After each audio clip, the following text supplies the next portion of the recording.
Imagine stepping outside to enjoy a peaceful afternoon by your own pool, only to have someone demand that you leave. That's exactly what happened to Marcus, a hard-working man just trying to relax at his apartment complex. But things took a shocking turn when a woman, let's call her Karen, walked up to him, questioning why he was there. At first, Marcus thought it was a simple misunderstanding. Maybe she mistook him for a guest. But as the conversation continued, it became clear she didn't believe he lived there.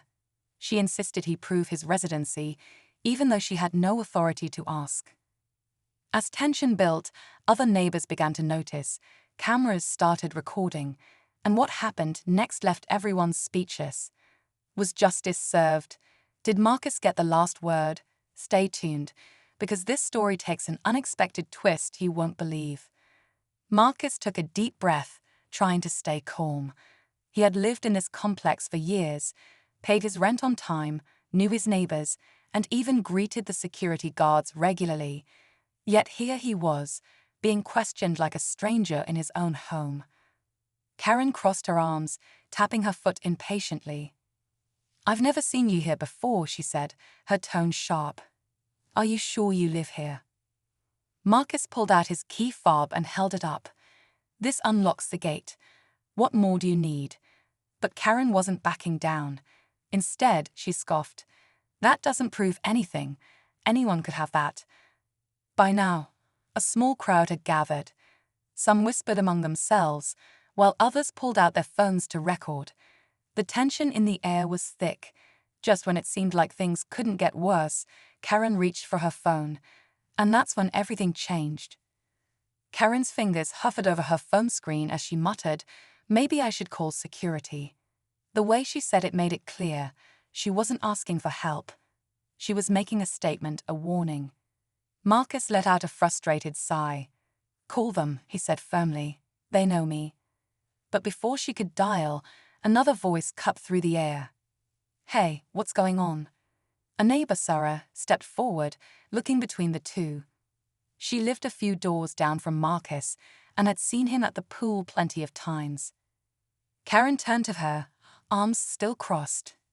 "I was just making sure he actually lives here," she said, as if she were doing everyone a favor.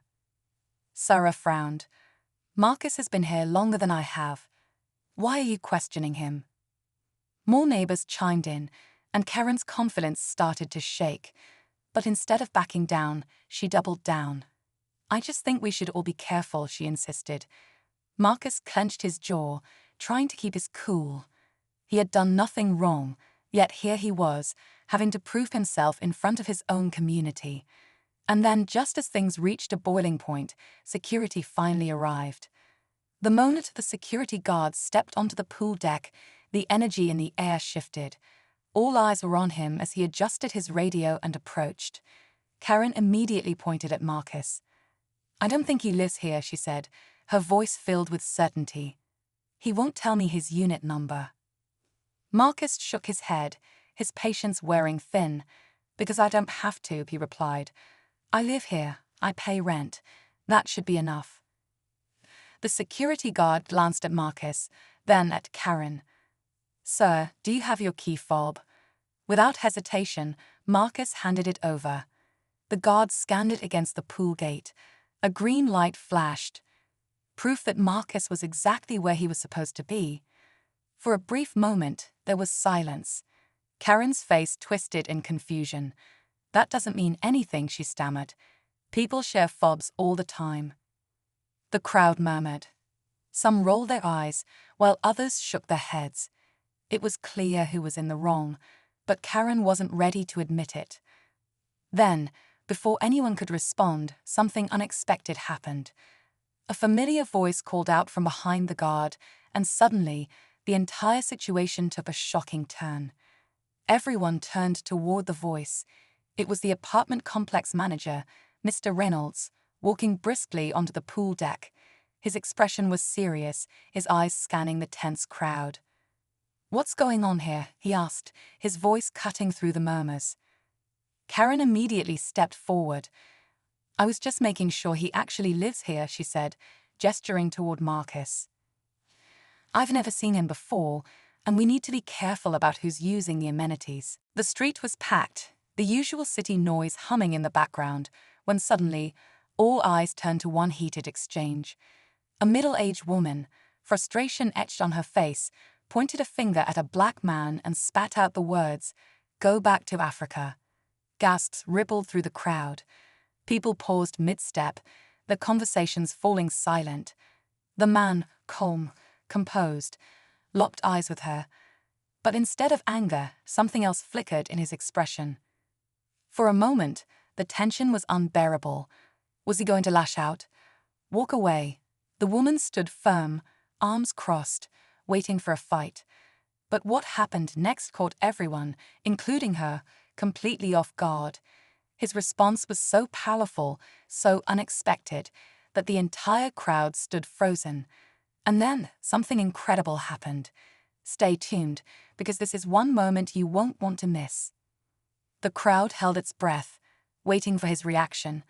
The man, tall and confident, tilted his head slightly, studying the woman as if trying to understand where her anger came from. He didn't yell. He didn't insult her back. Instead, a small, knowing smile played at the corner of his lips. The woman shifted uncomfortably, as if she hadn't expected anything but rage. People around them whispered. Some pulled out their phones, recording every second. Others looked uneasy, unsure if they should step in. The city's usual rhythm, cars honking, distant laughter, the hum of conversations, faded into the background. Who was this man? Why was he so calm? And why did it feel like he was about to say something that would change everything? The woman, still defensive, opened her mouth to speak again, but before she could, he finally took a step forward. His words, when they came, left everyone hanging on the edge. The man took a slow breath, his gaze steady. "Africa," he said, his voice calm but firm. "Do you even know where your ancestors came from?" The question hung in the air, thick with meaning. The woman blinked, caught off guard. She had expected anger, a heated exchange, but not this. The crowd murmured, shifting closer, sensing something deeper unfolding. A young woman near the front whispered to her friend, "He's got a point." An older man folded his arms, watching closely. A teenager recording on his phone zoomed in, knowing this moment was about to go viral. The woman scoffed, shaking her head, but there was hesitation in her eyes now. "This is my country," she muttered, but her voice lacked the same sharpness. The man took another step forward, his expression unreadable. "You ever wonder how we all got here?" he asked. And just like that, the tension in the air grew even heavier. The woman's lips pressed into a thin line, but she didn't look away.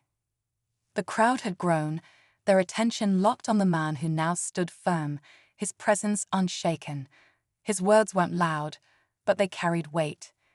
"You talk about this country like it belongs to you alone," he said, his voice steady. "But history tells a different story." The murmurs in the crowd grew louder.